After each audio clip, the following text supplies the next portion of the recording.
Chris, glad to have you here with us this morning. Thanks for having me.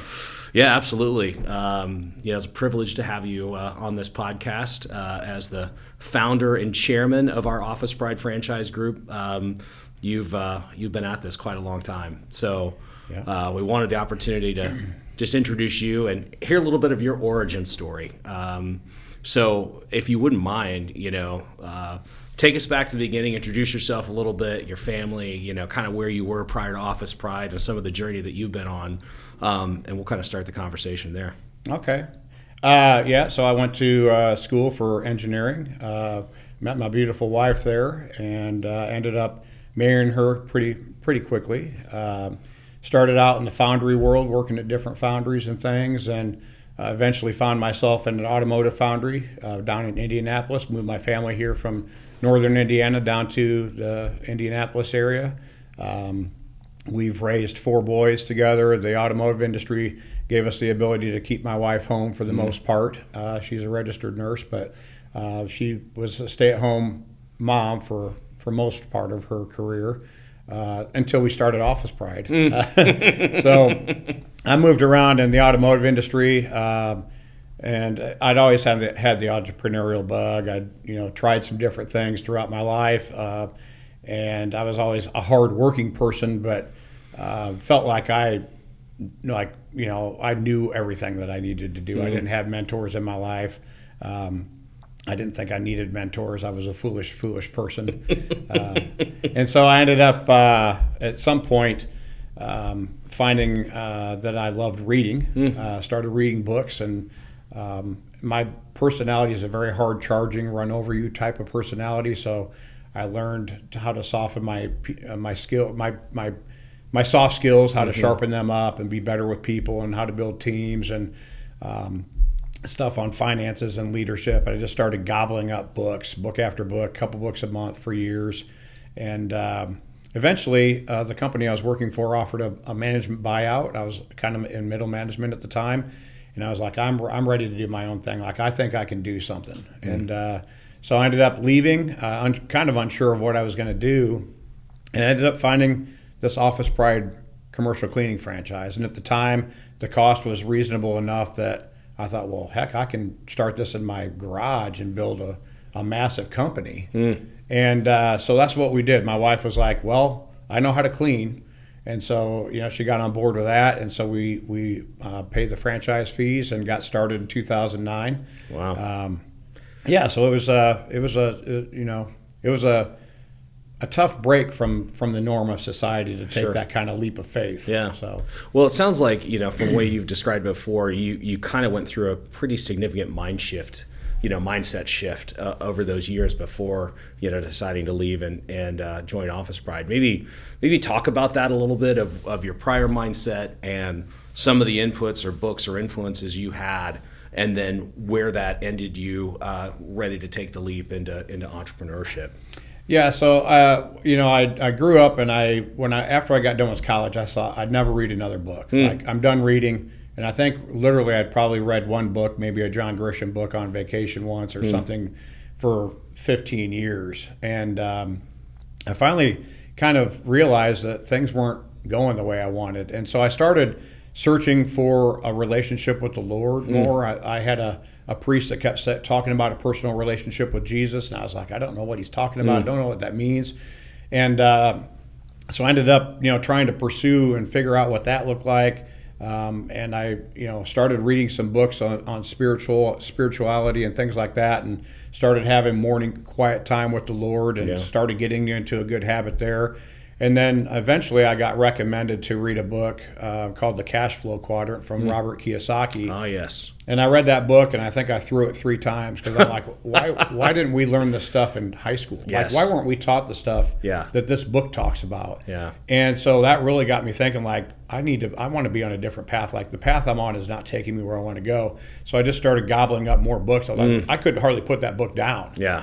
And so, I started reading books, and I started reading books like How to Win Friends and Influence People, and Love and Respect. Yeah. How to Take Yourself from Failure to Success in Selling, and The Magic of Thinking Big, and some classics Yeah. And just started gobbling up stuff on different topics and finances and leadership and things. And I thought, my gosh, like this is some great information. I felt like there was a 5-year period where I probably did 2 books a month. And I thought like, I probably educated myself better in these last 5 years than I ever could with a college education. Oh, well, yeah, 100%. And so it totally just changed my mind shift. And when this opportunity came and the buyout came, I thought, I don't need to rely on somebody else to provide for me. Like I'm smart enough and intelligent enough, and I feel like I've got skills enough to do something on my own. I just didn't know what it looked like. And so, yeah, that was kind of a big leap of faith. And my wife, I'm sure, was scared to death, because I was providing a good income for our family all those years. And now she's like, you want to leave this and do what? Like, so.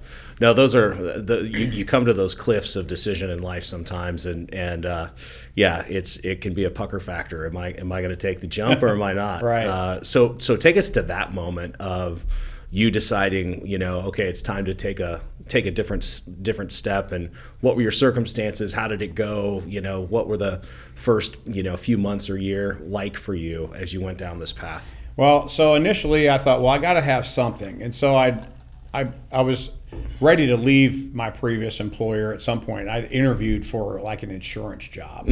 At the time, I'm like, yeah, they'd offered it, but I was like, nah, I don't think it's the right thing to do. So I went back to that person, and they're like, yeah, like, well, we're still interested. Come on. So I was like an independent rep. Oh, yeah. But working on straight commission. So when you're going from a 6-figure income to straight commission, it's a pretty big leap of faith. Yep. But I had to have something. So I didn't know where things were going to go, but I thought, well, I can be my own boss at least in that avenue.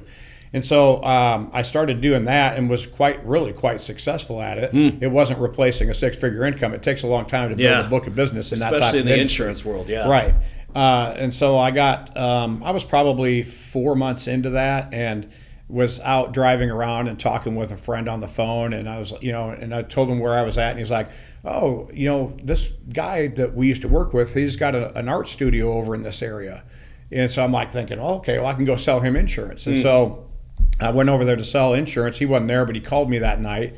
And we started talking, and he starts talking about he bought this Office Pride commercial cleaning franchise. I'm like, what's that? And so, we kind of talked for quite a while on the phone, and I'm like, well, can I come out and work with you for a day and, see what this is about? So I went out and spent a Friday cleaning with him, and I'm like, shoot, I can do this. Like, this is easy. Like, I've been built for this. I felt like everything God had led me on in my life, I felt like I was trained for that. Like, this is the perfect business for me. Yeah. And, I felt like there's no way I can fail at this. Yeah. So yeah, that's where I just jumped and leaped at. So. That's great. So you bought the franchise, it's day one.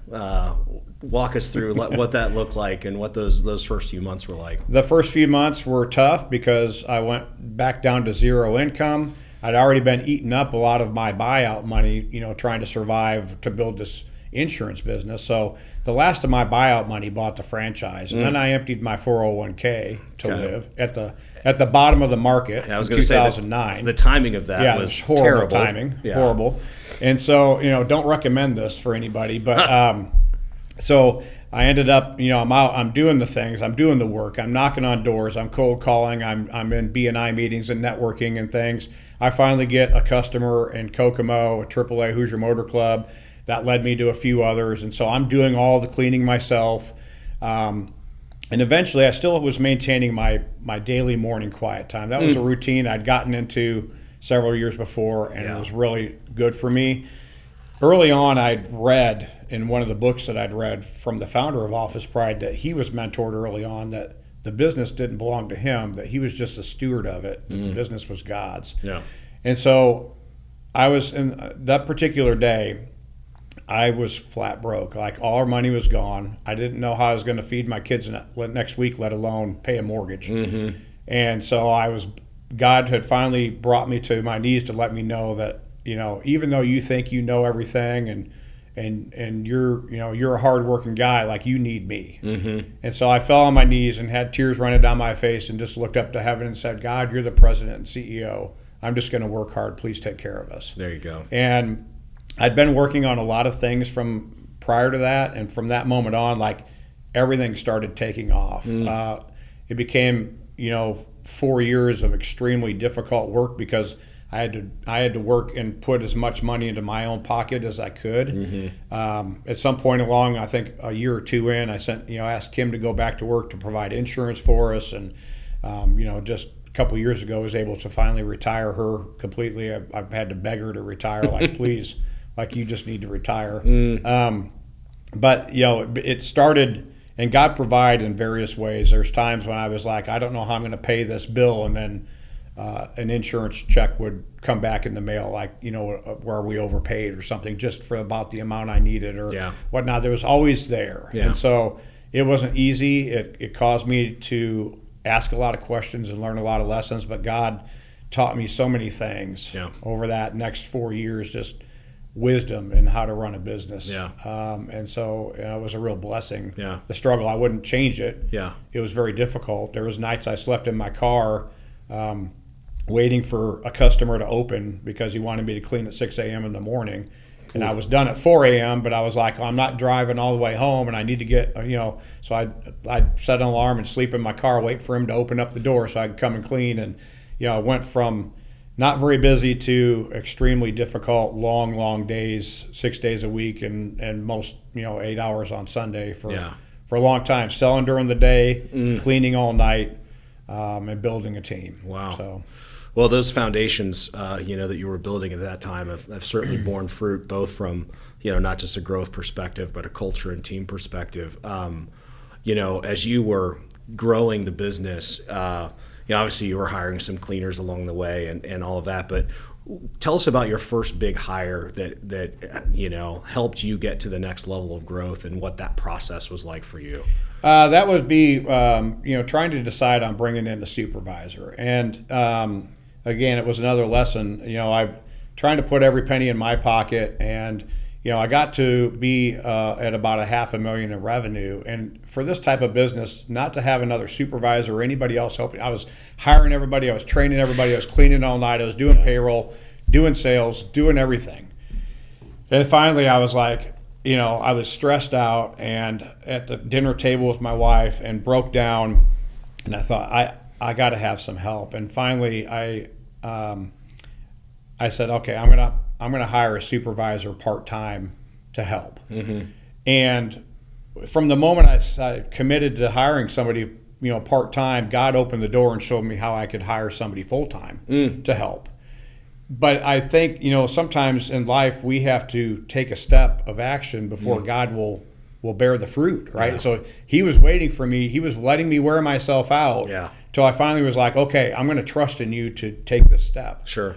And so I finally, when I committed to that, then he opened up the door and said, well, you can hire somebody full-time, and here's how you can do it. And so that was my first big hire. I, brought a guy on to help me in a supervisory role. I went through a few, and really the first big hire was a gentleman named Paul Schock that helped me with operations and later with sales. And then, and this was in 2013, and then another gentleman that's still with us is our COO, Cristino Bravo, later that year that came on. And once those two came on, my activity at night started to dwindle off, and I did more on sales and admin side, and things started to get a little bit easier for me. Sure. Well, as you've gone through that journey, Office Pride Corporate's recognized your franchises multiple times as Franchise of the Year awards and other different awards. Talk to us a little bit about, how you got to that place of kind of struggling to a place of achievement and really being a leader in the network. What was that? Well, it happened pretty quickly. I mean, the first year, so the franchise retreat happened, it used to happen in the fall. Now we've moved it to spring. But the very first year I didn't go. I sent my wife and my mother to that franchise retreat because I was cleaning. And I thought, well, I can't, I don't have anybody else, so I'm going to do it. And so, Kim came back and she's telling me all about it and stuff. And so we went the next year, and we'd had so much growth the previous year that we were recognized the very first year that we were eligible as the Franchise of the Year. Okay. That was in 2010. And so from that point, we continued to have growth year after year. It was never like overwhelmingly staggering growth, but just steady, consistent growth every year. And, I ended up at some point being able, that the franchisor had asked me, hey, we got a gentleman in Texas that's struggling with some things. We got one out in California struggling with some things. Will you go help them? Because my franchise was growing. I was consistent. I was steady. I think somehow through that I became a leader through the franchise system. But so they would fly me out to work with folks, and calls started pouring in. I was getting calls constantly up from franchisees all around the country asking me questions on things.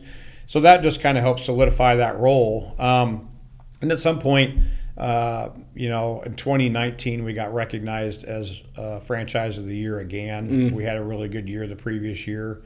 So we got recognized again. And then a couple of years later, we got recognized again, which was a total surprise. Wasn't expecting that year at all. And then obviously we had a great year. Year before, not this year, but last year was a great year for us. And so last year we got recognized as Franchise of the Year again for a different franchise unit in Kokomo. So we've been very blessed, and the glory and praise goes to God. Like, He's provided everything along the way that we've needed, great team members and all that. So, well, one thing that's evident when anybody engages with our Office Pride business is the strength of our culture. Can you talk a little bit about how you built culture intentionally, over the years, so that we have a place that people enjoy working and have loyalty and commitment to our customers and to our cleaners? Because I think that's been a distinctive of this business compared to many others. Yeah. So it's funny you ask that. I mean, culture is a huge thing for us. One of the main reasons I wanted to leave the corporate America world was I just could not stand the culture I was in. I felt like I was beat down every day in the automotive world. I wasn't appreciated for the work that I did. And so I was like, I don't want that where I'm at. I want people to feel appreciated. I want them to feel loved. I want them to feel cared for. I didn't want to create a culture that has meetings every week or meetings for nothing. So we established we're going to have a leadership meeting once a month where we bring our leaders together. We're going to study books together. We're going to read together. We're going to talk about some of the KPIs we have, but we try and have very few KPIs. I want things to be as simple and easy as possible for our team. The frontline supervisors have the hardest job in our industry. And so when you overburden them by asking them to manage 1 million KPIs, they're struggling to manage the day-to-day operations. Now you're asking them to do that too. It becomes overwhelming, and so a lot of times they don't want to stay. So we try to take a lot of that internally at the higher levels to manage that stuff. And if stuff needs to be tweaked, like, hey, we need to watch our labor here, we need to do this here. But we don't ask them to watch every little thing like that. Just keep the customers happy. Keep your employees happy and engaged. That's the main focus for them, because I've always felt like if you keep the employees engaged and happy and doing a great job, then they're going to take good care of the customers. And so we've just tried to create a culture that's not as demanding as you typically would see in a bigger corporate type setting. A little more flexible. We try and offer a lot of flexibility in our job, a lot of trust. We extend a lot of trust right out of the gate to people, but we trust but verify. So we extend a lot of trust. We're coming behind, looking to make sure they're doing the things they do. And when they break the trust, we pull in the reins a little bit. Sometimes we got to part ways with people, but for the most part, we try and engage a high level of trust from the start, rather than the opposite mentality. And so the funny thing is I've talked with a lot of Office Pride franchise owners, and they're all like, why did you buy your franchise? Well, I'm just so tired of corporate America. I'm so tired of the corporate world. But then they come to their Office Pride franchise and they try and run it just like the corporate world. And they're struggling to keep their leadership team. And I'm like, quit running it like the corporate world. And so, make it a place that you want to work. Exactly. Right? Exactly. Well, certainly have done a good job at that. I mean, here we are, towards the end of 2025, the company's grown significantly. We're 225, 230 employees. We are going to approach 10 million in sales this year, which is an incredible milestone. So, as you're kind of, what was your vision from the beginning? And then how does that connect with where we are today and kind of what's coming next? Well, when I referenced the cash flow quadrant book, Robert Kiyosaki talked in there about a large business, and his definition of a large business was a $10 million company with 200 employees. And so from the start, my vision was to build a $10 million company with 200 employees, and we're at the cusp of that. Yeah. So, we spent some time last year trying to redefine a vision for the company, engaging our leadership team to help participate in where we're going next, because you always have to have a vision out there in front of where you're going. Yeah. So right now, as we're gearing up, I realized at some point that I could only take the company so far with my skill set. A lot of business owners, I feel like, they feel like they have to do it all, or they're too proud to realize that, hey, I'm not good enough in these areas. I should hire somebody to complement me. So prior to bringing you on, I'd been praying for somebody like you for about a year in my quiet time, like, Lord, I need somebody to bring in technology. I knew we needed technology to elevate the business. I knew some of the technology, what we needed, but I'm not the implementer. Sure. I'm just not a tech guy. I don't like technology that much. I'm not that good with it. I'm really good in a lot of things, but that's not my forte. And so I'd been praying, and finally you kind of got put into my lap, and I thought, well, this is a guy I think that'd be a great fit for us. And so, we've been engaged together to implement technology, implement more automation in the things that we're doing, and setting ourselves up so that we can potentially start scaling in the next couple of years to the next levels. Yeah. Well, I will just say it's been a real honor and joy working with you and the Office Pride business. Never would have imagined being in the janitorial space given my background, but I've thoroughly enjoyed it. And a lot of it, we just have great people, great customers, and plenty of opportunity to grow. So the headroom there is exciting. So sitting where you are at this point, what would you say to a younger business or aspiring entrepreneur as they are looking at, walking down the path of accomplishment and wanting to get to the seat that you're sitting in? Well, first and foremost, I'd say, don't be afraid of the entrepreneurial journey. I mean, if you're afraid, find something you can start with at least part-time to start dipping your toes in and start growing. But the main things I would say is find somebody to mentor you and start reading. If you don't like to read, you need to read, because in business, your business can only grow to your capacity. Yeah. And at some point, if you're not growing yourself, your business can't grow anymore. Yeah. And so you always have to be continually trying to increase your capacity or bring in somebody else with higher capacity to help elevate it. So that's a big part of it, is just, if you got to enhance your skill sets, you got to be able to continue to grow yourself and grow your skill sets around business. Yeah. That's really good advice, very sound advice. What I would also say is, you've mentioned a couple times that personal devotion, that life of quiet time with the Lord and building that relationship, to me has also been an essential part of that entrepreneurial journey. It's really hard to gain perspective on the outside when stuff on the inside isn't aligned the way it needs to be. So yeah, and that's I feel like that's part of my big mission in life, is that God has put on me to try and commit more people into creating time for Him every day. Yeah. A lot of times we'll overload our calendars, but we're not willing to give 30 minutes of quiet time to the Lord. Yeah. So I encourage people to find a quiet spot, put it in your calendar every day, make an appointment at 8 o'clock or 7:30 or whatever time it is. And if somebody says, hey, can you meet me at that time? No, I have an appointment. They don't have to know it's with God. But you got to protect that time. Yeah. And some people are like, well, what do you do? Well, sometimes I'm just talking. Sometimes I'm just talking. I'm thinking through things. I'm talking about the things I'm concerned about. I'm lifting up people in prayer. I read some scripture. I read some devotion. And a lot of times, as I lift things up, in that quiet time, I'll feel God move me in a way like, this is what you need to do about this situation, or this is where you need to go. Or sometimes I see it in scripture, like, I feel like you're talking to me here. Yeah.